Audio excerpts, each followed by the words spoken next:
മധ്യപ്രദേശിൽ പടക്ക നിർമ്മാണശാലയിലുണ്ടായ സ്ഫോടനത്തിൽ മരണം 7ആയി. 60-ലധികം പേർക്ക് പരിക്കേറ്റിട്ടുണ്ട്. ഹർദ ജില്ലയിലാണ് അപകടമുണ്ടായത്. പരിക്കേറ്റവരിൽ പലരുടെയും നില ഗുരുതരമാണ്. സ്ഫോടനത്തിന്റെ ശക്തിയിൽ മൃതദേഹങ്ങൾ റോഡിലേക്ക് തെറിച്ചു വീണെന്ന് റിപ്പോർട്ടുകളുണ്ട്. 100 ആംബുലൻസുകൾ ഇപ്പോൾ സ്ഥലത്തെത്തി.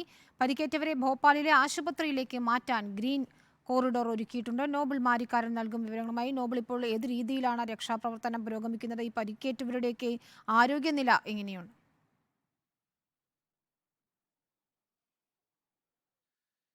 വിനിത, മധ്യപ്രദേശിൽ ഉണ്ടായ പടക്ക നിർമ്മാണശാലയിലെ പൊട്ടിത്തെറി എന്ന് പറയുന്നത് അത് അത്യുഗ്രം പൊട്ടിത്തെറിയാണ് എന്നാണ് നമുക്ക് അറിയാൻ കഴിയുന്നത്. പ്രത്യേകിച്ച് വലിയ പടക്ക നിർമ്മാണശാലയാണ്. 150-ൽ വരുന്ന തൊഴിലാളികൾ ഇവിടെ ജോലി ചെയ്യുന്നുണ്ടായിരുന്നു എന്നാണ് ലഭിക്കുന്ന വിവരം. എന്താണെങ്കിലും നിലവിൽ 7 പേർക്ക് മരണം സ്ഥിരീകരിച്ചിരിക്കുന്നു. അതോടൊപ്പം തന്നെ 60-ലധികം ആളുകൾക്ക് പരിക്കേറ്റുണ്ട് എന്നാണ് അറിയാൻ കഴിയുന്നത്. പരിക്കേറ്റ പലരുടെയും നില ഗുരുതരമാണ് എന്ന റിപ്പോർട്ടുകൾ ഉണ്ട്.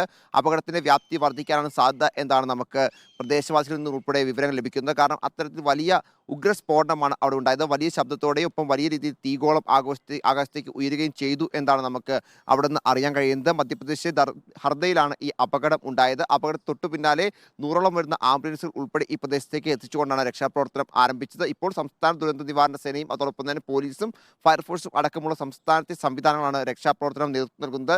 ദേശീയ ദുരന്ത നിവാരണ സേനയുടെ ഉൾപ്പെടെ സഹായം സംസ്ഥാനം തേടിയിട്ടുണ്ട് എന്നാണ് ഈ ഘട്ടത്തിൽ അറിയാൻ കഴിയുന്നത്. മുഖ്യമന്ത്രി ഇതുമായി ബന്ധപ്പെട്ടുകൊണ്ട് ഉന്നതതല യോഗം വിളിക്കുകയും ഇതിൽ അന്വേഷണം പ്രഖ്യാപിക്കുകയും ചെയ്തിട്ടുണ്ട്. അന്വേഷണം എന്ന് പറയുമ്പോൾ ആഭ്യന്തര വകുപ്പ് സെക്രട്ടറി ഈ വിഷയം അന്വേഷിച്ചുകൊണ്ട് സർക്കാരിന് ഉടൻ തന്നെ റിപ്പോർട്ട് നൽകും എന്നാണ് അറിയാൻ കഴിയുന്നത്. മരിച്ചവരുടെ കുടുംബാംഗങ്ങൾക്ക് നിലവിൽ 4 ലക്ഷം രൂപയുടെ സഹായം സർക്കാർ പ്രഖ്യാപിച്ചിട്ടുണ്ട്. പരിക്കേറ്റവർ ചികിത്സ സൗജന്യമാണ് എന്നാണ് സർക്കാർ അറിയിക്കുന്നത്. അതോടൊപ്പം തന്നെ ഇൻഡോറിലെയും ഭോപ്പാലിലെയും മെഡിക്കൽ കോളേജുകളിൽ എല്ലാ സജ്ജീകരണവും ഒരുക്കാനുള്ള നിർദ്ദേശം നൽകിയിട്ടുണ്ട് എന്നും മുഖ്യമന്ത്രി അടക്കം വ്യക്തമാക്കുകയും ചെയ്തു. എന്താണെങ്കിലും അതിദാരുണമായ സംഭവമാണ് ഉണ്ടായത് എന്ന് പറയാം. കാരണം അത്ര വലിയ സ്ഫോടനം, വലിയ പടക്ക നിർമ്മാണശാല, അത്ര വലിയ സ്ഫോടനം ഒക്കെ ഉണ്ടായിരിക്കുന്നു. എന്താണെങ്കിലും എന്താണ് സ്ഫോടന കാരണം എന്ന കാര്യത്തിൽ ഇപ്പോഴും ഒരു വ്യക്തക്കുറവുണ്ട്. പ്രത്യേകിച്ച് ഇത്രയധികം സ്ഫോടക വസ്തുക്കൾ പറ്റുന്നു.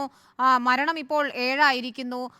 ഇത് ലൈസൻസ് ഉള്ള പടക്ക നിർമ്മാണശാല തന്നെയാണല്ലോ അല്ലേ? ഏത് രീതിയിലാണ് ഇത്തരത്തിൽ അപകടം ഉണ്ടായതെന്നാണ് ഒരു പ്രാഥമിക വിലയിരുത്തൽ വന്നിരിക്കുന്നത്?